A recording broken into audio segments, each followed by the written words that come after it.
Guys Hindi साहित्य के कुछ और क्वेश्चन पढ़ते हैं तो वीडियो शुरू करते हैं। सूची 1 को सूची 2 से सम्मिलित कीजिए तथा नीचे दिए गए कूट की सहायता से सही उत्तर चुनिए। तो पद्मन चरित्र सुधीर अग्रवाल, स्वर्गारोहण विष्णुदास, मधुमालती कथा चतुर्भुज दास, छिताई वार्ता नारायण दास। सूरदास के एक अति प्रचलित पद में निम्नलिखित चरण नखत वेद गहजोरी अरद करी कौ बजरे हम खात के लिए एक से किस खाए जाने वाले पदार्थ का अर्थ निष्पन्न होता है? ते होता है विष। 84 वर्षों की वार्ता के लेखक कौन है? तो ये है गोकुलनाथ। 84 वर्षों की वार्ता का संबंध किस संप्रदाय से है? तो यह है वल्लभ संप्रदाय से। उर्मी माखन चोर गड़े अब कैसो निकसत नहीं ऊधो तिरछे हो जो अड़े। यह पंक्तियाँ किस कवि की हैं? तो ये है सूरदास की।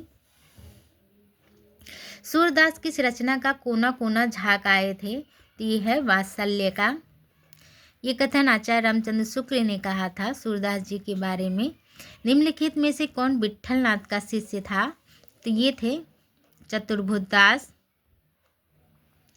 भ्रमर गीत प्रसंग का मूल सूत्र क्या है? तो श्रीमद् भागवत का 10वां स्कंध।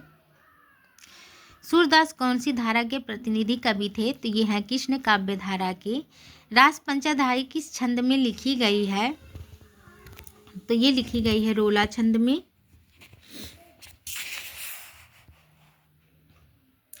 इसमें से पुष्ट मार्गी कवि कौन है? तो ये है सूर। वल्लभाचार्य का वेदांत सूत्र पर लिखा प्रसिद्ध ग्रंथ कौन सा है? तो यह है अणुभाष्य। निम्नलिखित काव्य कृतियों में से किसकी रचयिता मीराबाई नहीं है? तो मीराबाई नहीं है प्रेम तत्व निरूपण की। ये कृष्णदास की रचना है। जन्म के आधार पर इन कवियों का सही अनुक्रम क्या है? तो है कुंभन दास 1468 ईस्वी, सूरदास 1478 ईस्वी, परमानंद दास 1493 ईस्वी, कृष्णदास 1496 ईस्वी। साहित्य लहरी की विषय वस्तु क्या है? तो यह है नायिका भेद। नंददास की किस रचना का संबंध नायक नायिका भेद से है? तो यह है रसमंजरी का। महाप्रभु वल्लभाचार्य के शिष्यों का वृत्तांत इस ग्रंथ में है।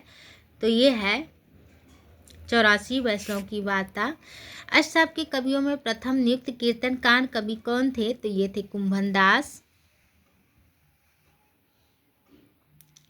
सूरदास के पदों का भावानुसरण करते हुए किस कवि ने कृष्ण के जीवन का चरित्र किया है?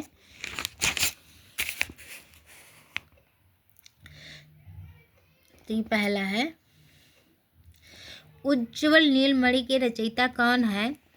तो ये है रूप गोस्वामी।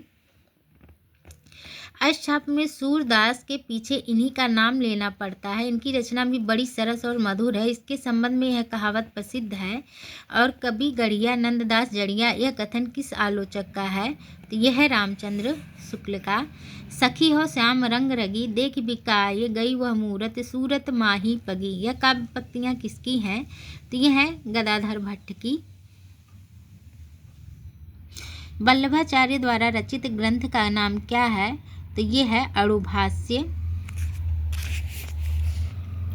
यह सूचित करने की आवश्यकता नहीं है कि न तो सुर का अवधि पर अधिकार था न जायसी का ब्रजभाषा पर। यह कथन किसका है? तो यह है रामचंद्र शुक्ल का। नंददास किस काव्यधारा से संबंधित है? तो यह है कृष्ण काव्यधारा से। इनमें से सूर की रचना कौन सी नहीं है? तो रासपंचाधाई नहीं है। इनमें से कृष्ण भक्त कवि कौन सा नहीं है? तो यह है तुलसीदास जी। हित 84 की रचयिता कौन है? तो यह है हित हरिवंश।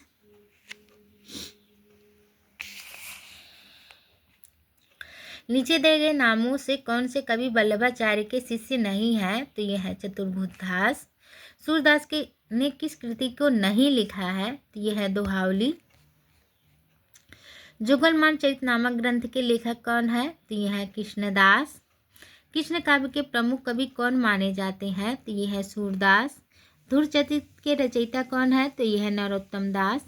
भक्ति काल के किस कवि को जड़िया विशेषण से विभूषित किया गया है? तो यह है नंददास।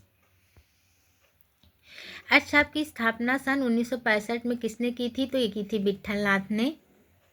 84 वैसरों की वार्ता और 252 वैसरों की वार्ता मूल रूप से क्या है? तो यह है जीवन वृत्त है। तत्वदीप निबंध किसकी रचना है? तो यह है वल्लभाचार्य की। सुदामा चरित्र के लेखक कौन है? तो यह है नंददास। गाइस आज के लिए बस इतना ही। वीडियो अच्छी लगी हो तो चैनल को सब्सक्राइब करें, लाइक करें, शेयर करें। धन्यवाद।